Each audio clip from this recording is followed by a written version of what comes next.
الحمد للہ رب العالمین والصلاة والسلام علی سید الانبیاء والمرسلین وعلی آلہ الطیبین الطاہرین اما بعد فاعوذ باللہ من الشیطان الرجیم بسم اللہ الرحمن الرحیم فانکحوا ما طاب لکم من النساء صدق اللہ مولانا العظیم۔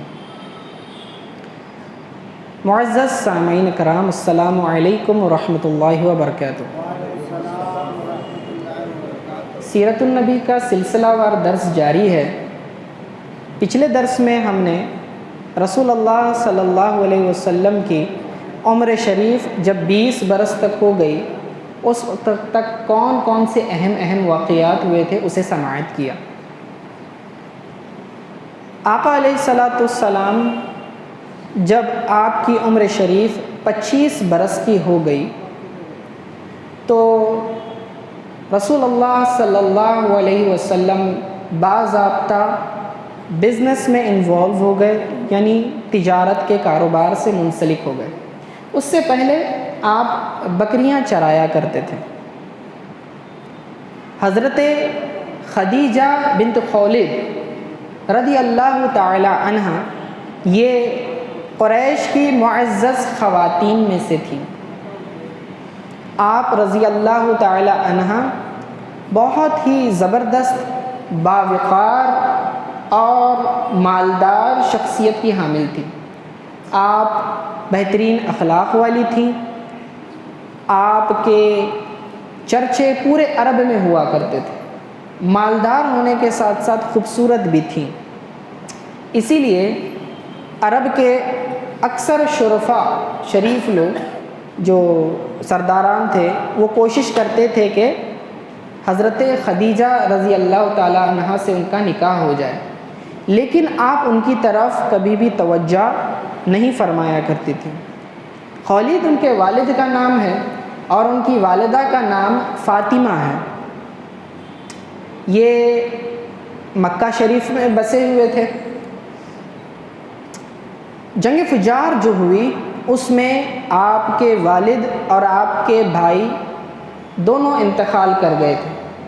کاروبار بڑا تھا، بزنس بڑا تھا۔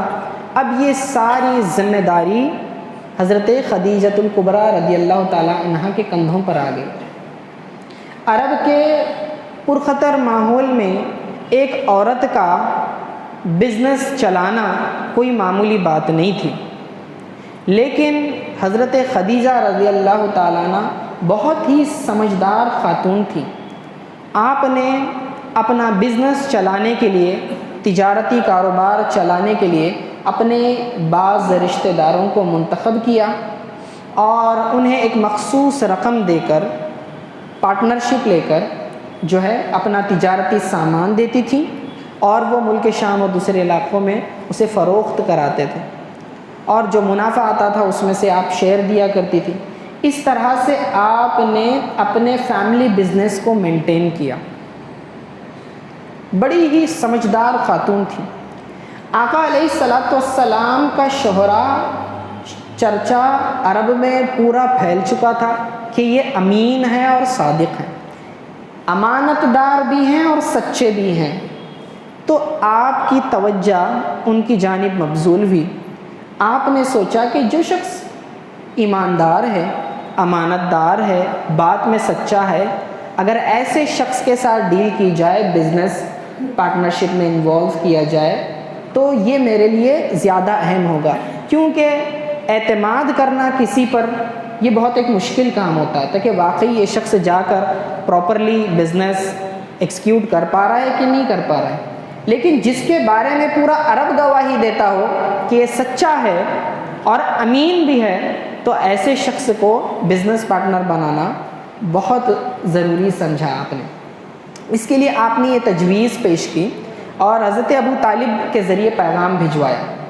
ایک مالدار خاتون اور اتنی زبردست بزنس اپورچونٹی سامنے سے آ رہی ہے تو حضرت ابو طالب بڑے خوش ہوئے اور حضور علیہ السلام کو اپروچ کیا، ان سے کہا کہ یہ بہت اچھی زبردست اپورچونٹی آئی ہے، آپ جو ہے تجارت کا سامان لے کر ضرور جائیں۔ آپ اس بات پر راضی ہوئے۔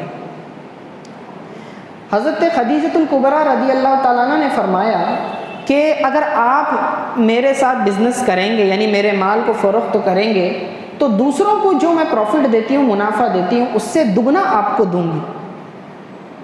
یہ دیکھیں کتنی سمجھدار خاتون تھیں حضرت خدیجہ رضی اللہ تعالیٰ عنہ، کہ آپ جانتی تھیں کہ جس آدمی میں جتنا زیادہ ایکسپرٹائزیشن ہو، جس کے اندر جتنے زیادہ سکلز ہو، اس کی سیلری اور اس کا ریوارڈ جو ہے اس کے سکلز کے اعتبار سے ہونا چاہیے۔ تو اسی لیے آپ نے فرمایا دوسروں کو جو میں جتنا دیتی تھی اس سے ڈبل دوں گی، کیونکہ آپ کے اندر دو اہم خصوصیات تھیں، اور وہ تھی امانت دار ہونا اور سچا ہونا، جو کہ ایک بزنس چلانے کے لیے ایک کی ویلیو کی حیثیت رکھتا ہے، کیونکہ اس سے ایک ٹرسٹ اسٹیبلش ہوتا ہے، اعتماد ہوتا ہے کہ جو انویسٹر ہے اس پر بھی اور جو پرچیسر ہے اس کے لیے بھی اعتماد ہوتا ہے کہ جو پروڈکٹ میں خرید رہا ہوں یہ واقعی جو ہے کوالٹی والا ہے، اس کے اندر مجھے بزنس میں کوئی دھوکہ نہیں دیا جائے گا۔ تو اسی لیے آپ نے جو ہے یہ پیشکش کی، آقا علیہ الصلوۃ والسلام نے قبول فرمایا۔ حضرت خدیجہ رضی اللہ تعالی عنہ، آپ کی عمر شریف اس وقت 40 برس تھی، یعنی عام الفیل کے 15 سال پہلے آپ پیدا ہوئی، اور آقا علیہ الصلوۃ والسلام کی پیدائش عام الفیل، تو گویا کہ آپ عمر میں یعنی پیدائش میں رسول اللہ صلی اللہ علیہ وسلم سے 15 سال جو ہے پیدائش پہلے کی ہے۔ اس سے پہلے آپ کے 2 نکاح ہو چکے تھے، اور جو ہے ان کا شوہروں کا انتقال ہو گیا تھا، ان سے پہلے اولاد بھی تھی، بیٹیاں بھی تھیں، ٹھیک ہے۔ ہند نام تھا بیٹی کا پہلے شوہر سے، دوسرے شوہر سے بھی ہند تھا، ابو حالہ نام تھا شوہر کا۔ تو اس طرح سے جو ہے دونوں شوہروں کا انتقال ہو چکا تھا، اور یہ سارا برڈن جو ہے فائنینشیل مینجمنٹ کا آپ کے کندھوں پر تھا۔ لیکن آپ چونکہ ایک صاحب فراست خاتون تھی، تو آپ نے جو ہے صحیح پارٹنر کو چنا، اور اپنے غلام میسرہ سے کہا کہ رسول اللہ صلی اللہ علیہ وسلم کے ساتھ تم بھی ساتھ میں سفر میں جاؤ، اور پل پل کی مجھے باریکی سے آبزرویشن کرنا اور اس کی خبر مجھے دینا کہ رسول اللہ صلی اللہ علیہ وسلم کے ساتھ فرسٹ ٹائم ڈیل ہے، تو یہ کیسے معاملات کرتے ہیں، یہ مجھے پورا آپ نے بتانا ہے۔ میسرہ ان کے ساتھ ہو لیا۔ آقا علیہ الصلوۃ والسلام سفر کر کے ملک شام کی طرف گئے۔ راستے میں ایک راہب ملا جس کا نام تھا نستورہ۔ اس نے نبوی صفات پہچان کر یہ جان لیا کہ یہ آخری نبی ہیں، اور ان کی بہت زیادہ تعظیم کی، اور اس غلام سے کہا کیا تم ان کے ساتھ ہو؟ کہا ہاں۔ فرمایا کہ یہ دیکھنا یہ امت کے نبی نکلیں گے۔ تو غلام نے وہ بات اچھی طرح سے یاد کر لی، ٹھیک ہے۔ آگے جب ایکچوئل مارکیٹ میں پہنچے، سیلنگ ہو رہی تھی، تو ایک شخص نے خریدتے وقت کہا وہ رسول اللہ صلی اللہ علیہ وسلم سے کہ آپ لات و عزیٰ کی قسم کھائیں تو میں مانوں گا کہ آپ جو بیچ رہے ہیں یہ آپ اپنی بات میں سچے ہیں۔ آقا علیہ الصلوۃ والسلام نے فرمایا کہ میں نے لات اور عزیٰ کی زندگی میں کبھی قسم ہی نہیں کھائی اور نہ کبھی کھاؤں گا۔ یہ لات اور عزیٰ جو ہے عربوں کے پوجے جانے والے بتوں کے نام ہے۔ تو کہا کہ میں ان کی قسم ہرگز نہیں کھاؤں گا، بلکہ حال تو یہ ہے کہ اگر مجھے وہ کہیں نظر آ بھی جائیں وہ بت، تو میں ان سے اپنا چہرہ پھیر لوں۔ غلام نے یہ بات اچھی طرح سے ذہن میں محفوظ کر لی۔ اس کا کام ہی تھا کہ سارے میٹرز کو آبزرو کرنا، آبزرور کی حیثیت سے وہ گیا تھا۔ تو بہرکیف رسول اللہ صلی اللہ علیہ وسلم نے اپنے معاملات میں چونکہ سچے تھے، اسی لیے ان کا منافع عام لوگوں سے دگنا ہوا۔ میسرہ بھی حیران رہ گیا کہ اتنے لوگ تجارت کرتے تھے خدیجہ رضی اللہ تعالیٰ عنہ کا مال لے کر، لیکن پروفٹ رسول اللہ صلی اللہ علیہ وسلم کے ہاتھ پر ڈبل ہوا، یعنی کتنی خیر و برکت ہے۔ اس سے معلوم یہ ہوا کہ جو لوگ بزنس کرتے ہیں، تجارت کرتے ہیں، اگر اپنی بات میں وہ سچے ہیں، جھوٹ نہ بولیں اور ایمانداری کے ساتھ اپنا بزنس چلائیں، تو اللہ اس میں دوہری برکت دے دیتا ہے، ٹھیک ہے۔ ورنہ پھر ایسے شخص کی عذاب میں پکڑ ہوگی اللہ تعالیٰ کی جانب، جو ناپ تول میں کمی کرتے ہیں، کچھ بیچتے ہیں تو کاٹا مارتے ہیں، اس میں سے جو ہے کم گرام وغیرہ دیتے ہیں، بلکہ چاہیے تو یہ کہ آپ تھوڑا سا اوپر کچھ گرام بڑھا کر دیں، ناپ تول میں کمی نہیں کرنا چاہیے۔ حضرت شعیب علیہ السلام کہ قوم پر عذاب اسی لیے اترا تھا کہ وہ لوگ ناپ تول میں کمی کرتے تھے۔ اللہ اکبر۔ بہرکیف تو رسول اللہ صلی اللہ علیہ وسلم جب واپس ہو رہے تھے تو حضرت خدیجہ رضی اللہ تعالیٰ عنہ نے جب دور سے دیکھا کہ قافلہ آ رہا ہے، آپ اپنی سہیلیوں کے ساتھ چھت پر چلی گئیں اور ملاحظہ کرنے لگی۔ آپ نے دیکھا کہ دو بڑے پرندے ہیں جو آپ پر سایہ کیے ہوئے ہیں۔ میسرہ یہ اچھی طرح سے دیکھ رہا تھا کہ جب سے ہم نکلے ہیں دو پرندے، اصل میں وہ دو فرشتے تھے جو پرندوں کی شکل میں آپ پر سایہ کیے ہوئے تھے، پورا راستہ آپ پر سایہ کیے ہوئے تھے۔ دور سے وہ دیکھ رہی ہیں کہ کوئی حسین نوجوان ہے اور پرندوں نے سایہ کیا ہوا ہے، جستجو تھی کہ آخر یہ کون ہے۔ قریب آئے تو پتہ چلا کہ وہ رسول اللہ صلی اللہ علیہ وسلم کی ذات گرامی ہے۔ آپ بڑی متاثر ہوئی، آپ نے اپنا مال پیش کیا، منافع پیش کیا، دگنا منافع دیکھ کر وہ بھی حیران رہ گئی۔ غلام سے جو ہے تفصیلات بعد میں معلوم کی کہ آخر کیا کیا ہوا۔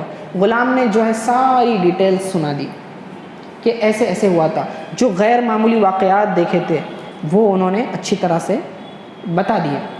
تو حضرت خدیجہ رضی اللہ تعالیٰ عنہ کو جب یہ پتہ چلا کہ لوگ ان کے تعلق سے بشارتیں دے رہے ہیں کہ یہ امت کے نبی ہونے والے ہیں، تو آپ کا دل ان کی طرف مائل ہوا اور آپ نے سوچا کہ ان کی طرف نکاح کا پیغام بھیجیں۔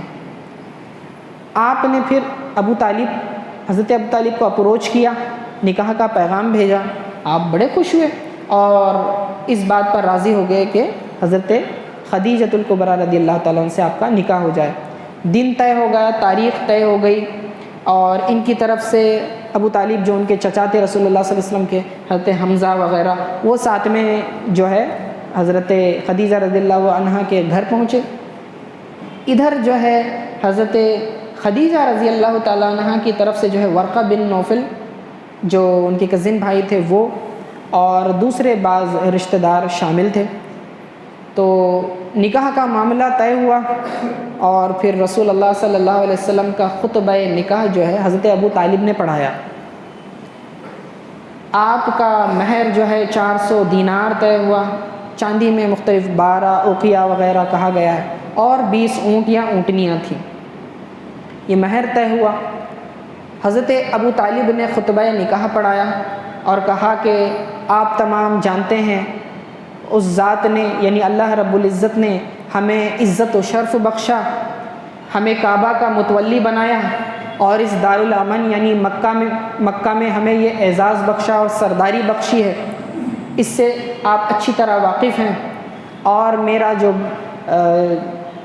بھتیجا ہے تو یہ جو ہے بہت ہی علم و حکمت والی شخصیت ہے، ان کے اخلاق بہتر ہیں اور سارے عرب میں یہ مشہور ہیں، جانتے اگرچہ کہ ان کے پاس مال کم ہے، لیکن ان جیسی کوئی شخصیت پورے عرب میں نہیں ہے۔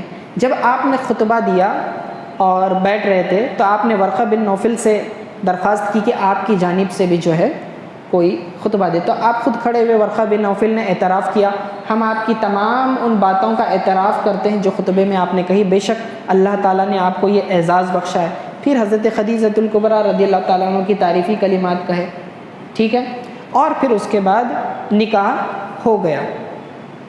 اب اس میں غور کرنے والی بات یہ ہے کہ جب آقا علیہ الصلوۃ والسلام کا نکاح ہوا، آپ کی عمر شریف اس وقت 25 برس تھی، 25 ایئرس، اور حضرت خدیجہ رضی اللہ تعالی عنہا کی ایج ہے 40 ایئرس، عمر میں 15 سال بڑی ہیں۔ دوسرا، آپ کے پہلے 2 نکاح ہو چکے ہیں، اور آقا علیہ الصلوۃ والسلام کنوارے ہیں، ان کا پہلا نکاح ہے، لیکن آقا علیہ الصلوۃ والسلام اس نکاح پر راضی ہیں۔ اخلاق نبوی یہ بتاتے ہیں کہ جب آپس میں نکاح ہو اور اگر لڑکی کی عمر زیادہ ہو لڑکے سے تو بھی یہ کوئی عیب نہیں ہے، نکاح ہو سکتا ہے اور زندگی اچھی ہنسی خوشی بسر ہو سکتی ہے، تو کوئی اسے عیب نہیں سمجھنا چاہیے۔ خدا آقا علیہ الصلوۃ والسلام کا پہلا جو نکاح ہوا، عمر میں دیکھیں 15 سال زیادہ ہیں حضرت خدیجۃ الکبریٰ رضی اللہ تعالیٰ عنہ۔ دوسرا، بعض لوگ یہ سمجھتے ہیں کہ بیواؤں سے نکاح عیب ہے، اور عرب اس کو عیب سمجھا کرتے تھے، لیکن آپ دیکھیں آقا علیہ الصلوۃ والسلام کنوارے ہیں اور پہلا نکاح جو ہونے جا رہا ہے، جو نکاح شدہ جو تھی حضرت خدیجہ رضی اللہ تعالیٰ عنہ سے ہو رہا ہے، اور ایک نہیں 2 نکاح ہو چکے ہیں۔ حیرانی کی بات ہے، کیا آج کے زمانے میں کوئی اپنا دل اتنا بڑا کر سکتا ہے کہ لڑکا کنوارا ہو، عمر کم ہو اور ایک بیوہ سے نکاح کرے؟ آج ہمارے نوجوانوں میں یہ ہمت نہیں ہے، جس کی وجہ سے خواتین اکثر جو ہیں غیر شادی شدہ ہیں۔ یہ ہمارا عالمیہ ہے اور یہ معاشرے کے اندر ایک بڑا پرابلم ہے۔ بعض طلاق شدہ ہیں، بعض بیوہ ہیں، ایک بار طلاق ہو گیا اور بیوہ ہو گئی، گویا کہ اس کی ساری زندگی برباد ہو گئی۔ اب معاشرے میں اسے عزت کی نگاہ سے بھی نہیں دیکھا جاتا، سوشل ایکٹیویٹیز میں انوالو نہیں کیا جاتا، ہر جگہ اسے جو ہے نحوست سمجھا جاتا ہے۔ یہ بالکل غلط نظریہ ہے، اسلام سے اس کا کوئی تعلق نہیں۔ آقا علیہ الصلوۃ والسلام کے اسوہ حسنہ کو دیکھیں، آپ نے جو بھی تعلیمات دی پریکٹیکلی کر کے دکھایا۔ نکاح کے بہت زیادہ فائدے ہیں، اور نکاح کی جب عمر ہو جائے، آقا علیہ الصلوۃ والسلام فرماتے ہیں، جس کا مفہوم ہے کہ جو شخص استطاعت رکھتا ہو کہ اپنے بیوی اور بچوں کا خرچہ اٹھا سکے، یہ میں مفہوم بتا رہا ہوں، کہ اپنے بیوی بچوں کا خرچہ اٹھا سکے، نان و نفقہ کا، تو ایسے شخص کو نکاح کر لینا چاہیے، چاہے وہ امیر ہو یا غریب ہو، اس میں کوئی دو رائے نہیں۔ ہمارے یہاں کیا ہوتا ہے، لڑکا پہلے ایجوکیشن میں ساری ایج ڈال دیتا ہے، اس کے بعد جاب سرچنگ میں وقت چلا جاتا ہے، جب جاب لگتی ہے تو اس کا نکاح نہیں کرتے ماں باپ، بلکہ بولتے ہیں کہ نہیں ابھی تو کمانے لگا ہے، ابھی تو وہ دولت کمائے، گھر خریدے، بزنس سیٹ اپ ہو اس کا، سٹیبل ہو جائے، ایک بنگلہ خرید لے، پھر ایک گاڑی خرید لے، اس کے بعد سوچیں گے۔ تب تک عمر کافی آگے نکل جاتی ہے، اور باقی وہ جو عرصہ لمبی عمر جو گزار رہا ہے جاب کرتے ہوئے اور پیسہ کماتے ہوئے، تب تک وہ اپنے خواہشات نفس کو کیسے قابو کرے؟ یعنی وہ گناہوں والی زندگی گزارے اور آخر میں جو ہے بعد میں عمر زیادہ ہونے کے بعد نکاح کرے؟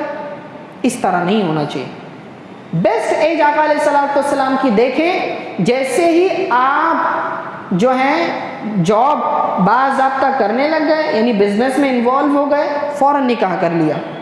یہ نہیں کہ میں تو غریب تھا، ابھی تو میرا پہلا جاب ہے، ابھی تو میرا انکریمنٹ ہوا نہیں، ابھی میں نے دولت جمع نہیں کی، تو پھر جو ہے یہ کوئی عذر نہیں بنتا۔ نکاح کرنے سے برکت آتی ہے، اور نکاح کرنے سے آپ کے گھر میں جو ہے جو آپ کی انکم وغیرہ سورسز بڑھ جاتے ہیں، کیونکہ جو عورت ہے اس کا رزق بھی اللہ نے آپ کے ہاتھوں سے دینا ہے۔ پہلے آپ اپنے اور اپنے گھر والوں کے لیے کما رہے تھے، والدین کے لیے، اب ایک ممبر بڑھ گیا، اللہ رزق بھی بڑھا دیتا ہے، پھر بچے ہوں گے اللہ پھر رزق بڑھا دیتا ہے۔ کیوں؟ کہ رزق دینے والا تو اللہ ہے، تو اس سے کوئی غریبی نہیں آتی، یاد رکھیں۔ اس سے جو ہے اچھی عورت دنیا میں بہت بڑا سرمایہ ہے، بلکہ انسان کے آدھے ایمان کو مکمل کرتی ہے۔ بعض روایتوں میں آتا ہے کہ جو آدمی غیر شادی شدہ ہے، نماز پڑھتا ہے، 2 رکعت پڑھتا ہے، اسے 1 نماز کا ثواب، لیکن شادی ہونے کے بعد جو نماز پڑھتا ہے اس کو ڈبل ثواب۔ کیوں؟ کیونکہ اس کی رسپانسبلٹیز بڑھ چکی ہیں، دنیاوی ذمہ داریاں بڑھ چکی ہیں، اس کو جو ہے گھر والوں کے لیے کمانا، گھر کے فیملی کے میٹر سولو کرنا، سارا کچھ کمانا، لانا دینا، گھر کے فیملی کے بہت ساری رسپانسبلٹیز رہتی ہے، وہ کرنا، پھر عبادت کرنا۔ اب اس کے لیے یہ اور دشوار والا مرحلہ ہو گیا، اس لیے وہ محنت زیادہ، اجر زیادہ، تو اتنا بڑا ثواب آپ کیوں محروم رہتے ہیں؟ نکاح آپسی معاملے بندھن کو کہتے ہیں، اسے عقد بھی کہتے ہیں، اور یہ آدم علیہ السلام سے لے کر ہر نبی کی سنت رہی ہے، ہر نبی کی سنت رہی ہے۔ تو نکاح ہمیں جلدی کرنی چاہیے، تاخیر نہیں کرنی چاہیے، اس کے بہت نقصانات ہیں۔ ایک نقصان تو یہ ہے کہ آدمی جو ہے بے حیائی کے کاموں میں چلا جاتا ہے۔ فرمایا نکاح کرنے سے آدمی کی نظر کی حفاظت ہوتی ہے، آدمی جو ہے اپنی نگاہوں کی حفاظت کرتا ہے، غیر محرم پر نظر نہیں ڈالتا، بے حیائی کے کاموں سے بچتا ہے، سوچ پاک ہوتی ہے، گندے خیالات ذہن میں نہیں آتے، اس کے پاس اپنی خواہشات پوری کرنے کے لیے جائز راستہ ہوتا ہے اور اس پر بھی اسے ثواب دیا جاتا ہے، ناجائز کاموں کی طرف نہیں جاتا۔ ذہن جو ہے کشمکش سے، خلش سے دور رہتا ہے، شیطانی وسوسوں سے دور رہتا ہے۔ نکاح کرنے سے آدمی کا سوشل سٹیٹس بہتر ہوتا ہے، لوگ آپ پر الزام تراشی نہیں کرتے، آپ کو شک کی نگاہ سے نہیں دیکھتے، آپ پر لوگوں کا اعتماد ہوتا ہے، اور آدمی مور رسپانسبل بن جاتا ہے، کیونکہ وہ پہلے آزادانہ زندگی گزار رہا تھا، جو چاہے کرے، لیکن اب اس کی ہر ایکشن کا ایفیکٹ اس کی فیملی پر پڑے گا۔ اس کو جو ہے اپنے تربیت کے ساتھ ساتھ گھر میں بھی تربیت کرنی ہے، بیوی کی بھی تربیت کرنی ہے، بچوں کی بھی تربیت کرنی ہے، اس کے رولز اینڈ رسپانسبلٹیز بڑھ جاتے ہیں اور سنسیئرٹی آ جاتی ہے، بچکانی حرکتیں نہیں کرتا۔ نکاح کے بہت فائدے ہیں، ہم اس کی طرف توجہ نہیں دیتے، وقت ضائع کر دیتے ہیں۔ اب نکاح کے لیے جائیں تو لڑکی کیسی ہو؟ آقا علیہ السلام فرماتے ہیں، بخاری مسلم کی حدیث ہے، مشکات میں بھی اسے نقل کیا گیا ہے کہ جب کوئی شخص کسی سے نکاح کرنے کا ارادہ کرے کسی عورت سے تو اس میں 4 باتیں دیکھتا ہے۔ پہلے اس کا مال، دوسرا اس کا حسب و نسب، تیسرا اس کا حسن، خوبصورتی۔ ہاں، پہلا کیا بتایا میں نے؟ اس کا مال، حسب و نسب یعنی اس کا خاندان کیسا ہے، فیملی سٹیٹس کیسا ہے، پھر اس کے بعد دوسری چیز اس کی خوبصورتی، اور چوتھا ہے اس کی دینداری۔ آقا علیہ السلام فرماتے ہیں ان 4 میں سے دینداری کو اہمیت دو۔ اگر لڑکی دیندار ہے لیکن خوبصورت نہیں ہے تو بھی وہ نکاح کے لائق، وہ بہتر جوڑا ہے۔ اگر لڑکی دیندار ہے، غریب ہے، تو بھی وہ بہتر جوڑا ہے۔ اگر لڑکی دیندار ہے لیکن اعلیٰ خاندان کی نہیں ہے تو بھی وہ بہتر جوڑا ہے، کیونکہ اس سے آپ کی لائف سب سے بہتر چلے گی۔ اگر کوئی شخص صرف، ہم جانتے ہیں پرسنل تجربات بھی ہیں، خوبصورتی کے پیچھے بھاگے، اچھی سے اچھی خوبصورت لڑکی کرنے کی خواہش کی اور کافی عمر نکال دی، خوبصورت لڑکی کر لی، لیکن اب وہ آدمی خوش نہیں ہے، ایسے بعض افراد ہیں معاشرے میں، سامنے مثال ہے، جینا دو بھر کر دیا ہے، سر پر بیٹھ گئے ہیں، آئے دن ٹارچر، اور بعض آدمی خودکشی کر رہے ہیں اس وجوہات کی بنا پر۔ کیوں؟ کیونکہ جب نکاح کیا تھا تو ترجیح کسے دی تھی؟ حسن کو دیا تھا۔ یاد رکھیں، مال ہے، ایک دن ختم ہو جائے گا، غریب ہو سکتے ہیں، بول نہیں سکتے، کچھ بھی ہو سکتا، قدرتی آفات۔ اور اگر آپ کسی لڑکی کا حسن دیکھیں، چند سال حسن ہے، بعد میں پھر زوال ہوتا ہے، حسن برقرار نہیں رہتا، جھریاں آ جاتی ہے، ایک دن اس نے بھی بوڑھا ہونا ہے، حسن تب تک باقی ہے، لیکن اس کا دینداری، اس کے اچھے اخلاق ہمیشہ باقی رہیں گے۔ دیندار عورت شوہر کی سب سے بڑی سپورٹر ہوتی ہے، دیندار عورت بچوں کی بہترین ماں ثابت ہوتی ہے، دیندار عورت بڑے سے بڑے خاندان کو ساتھ میں لے کر چلتی ہے، خدمت گزار ہوتی ہے۔ کیوں؟ اسے اللہ کا ڈر ہوتا ہے، اور جو اللہ سے نہیں ڈرتی پھر تو نہ اس کو شوہر کا پاس و لحاظ ہے، نہ رشتہ داروں کا پاس و لحاظ ہے۔ پہلا آفر یہی ہوگا کہ ہم نے سیپریٹ رہنا ہے، مل کر نہیں رہنا، والدین کے ساتھ نہیں رہنا۔ حیرانی کی بات ہے، آج ہم نے پرائرٹی کن چیزوں کو دی ہے نکاح میں؟ آقا علیہ السلام نے فرمایا کہ دینداری کو اہمیت دو۔ حضرت خدیجہ الکبریٰ رضی اللہ تعالی عنہا وہ شخصیت تھی کہ جن کے اندر یہ 4 کمالات اعلیٰ درجے کے تھے۔ آپ مالدار بھی تھیں، حسن و جمال بھی بہت زیادہ تھا، حسب و نسب بھی اعلیٰ تھا، خاندان بھی بڑا تھا، اور دینداری تو کیا کہیں، اسلام میں سب سے پہلے داخل ہونے والی خاتون حضرت خدیجہ الکبریٰ رضی اللہ تعالیٰ عنہ، سب سے بڑی خاتون، اور جانثاری، وفاداری، ان کی کوئی دوسری مثال نہیں ملتی۔ رسول اللہ صلی اللہ علیہ وسلم کی ہر موقع پر آپ نے مدد فرمائی ہے۔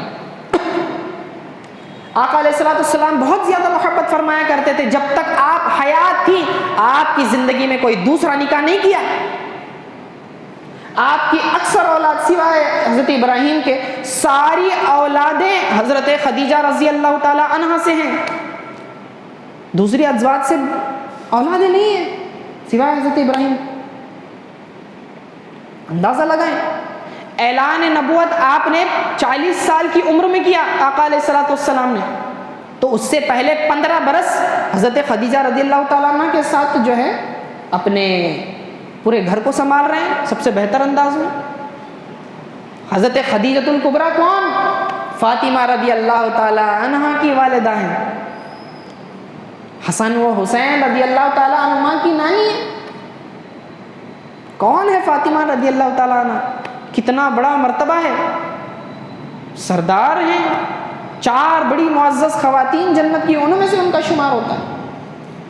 حضرت خدیجۃ الکبریٰ رضی اللہ تعالیٰ عنہ وہ ہیں کہ اللہ رب العزت خود جبرائیل علیہ السلام کے ذریعے سلام بھیجتا ہے۔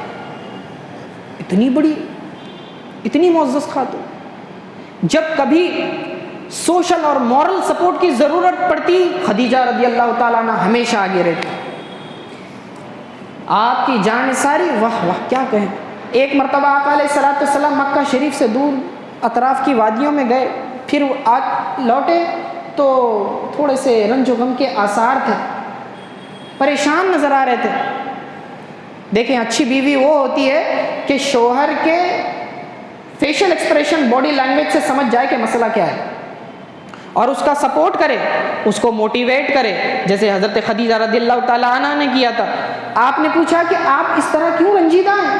فرمایا ہے خدیجہ، میں آج مکہ سے کچھ دور گیا تو دیکھا کہ ایک قبیلہ ہے، بہت ہی غریبی پسماندگی میں زندگی گزار رہا ہے، کھانے پینے کو نہیں ہے، بھوکے فاقوں میں لوگ، بچے بلک بلک کر تڑپ رہے ہیں، رو رہے ہیں، سوکھ کر بچے کانٹا ہو چکے ہیں، کھانے کو بھی کچھ نہیں ہے۔ ان کے حالات پر مجھے بڑا ترس آتا ہے، میرے پاس مال نہیں ہے، ہوتا تو میں ضرور ان کی مدد کرتا۔